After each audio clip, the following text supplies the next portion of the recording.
আমার মামার বাড়ি হচ্ছে বামনগাছি। তা ওই বাড়ির মধ্যেই সবাই আর কি, বাড়ির ভেতরে পুকুর, বাঁশবাগান, সমস্ত কিছু। ওইখানে ওই বাড়ির ভেতরে দুটো পায়খানা ছিল। একটা পায়খানা আমার দাদু জমিটা কেনার পরে তা বানিয়েছিলেন, আর আরেকটা ছিল যখন জমিটা কিনেছিলেন তখন অলরেডি একটা পায়খানা ওর মধ্যে ছিল। ওটা পুরনো হলেও ভাঙাচোরা হলেও ব্যবহারযোগ্য ছিল, কিন্তু ওটা ইউজ না করার একটা অন্যতম কারণ ছিল ওটা না যতই পরিষ্কার করা হতো কে যেন নোংরা করে রাখতো। একদিন আমার দিদিমা সকালবেলা ঘুম থেকে উঠেছেন, পায়খানাটা থেকে দরজা খুলে এক অপূর্ব রূপসী মহিলা বেরিয়ে আসছেন, সধবা মহিলা, এবং সারা গায়ে না প্রচুর অলংকার। তো তখন দেখলেন ওই ভদ্রমহিলা পায়খানাটার সামনে দাঁড়িয়ে দিদিমাদের যে বসবাসের ঘরটা ওই দিকে এরকম তাকিয়ে আছে।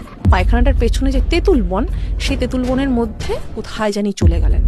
দিদিমার সাথে সাথে মানে ফ্র্যাকশন অফ সেকেন্ডের মধ্যেই ভদ্রমহিলাকে ফলো আপ করেছেন। নেই মানে পায়খানাটার পেছনে যাওয়াটা মানে জাস্ট একটা উপলক্ষ মাত্র, যা অদৃশ্য হয়ে যাওয়ার জন্য একটা আড়াল খোঁজা, বুঝতে পেরেছো? দিদিমা তখন দাদুকে ফোর্স করে বাড়িতে তান্ত্রিক আনালেন। তা তান্ত্রিক বলছেন এই জমিটা অনেক বছর আগে সচ্ছল পরিবারের কেউ বাস করতো, ওদের বাড়িরই কোনো এক বউ ওই পায়খানাতেই ও থাকে, যার জন্য ওর আর ঊর্ধ্বগতি হয়নি।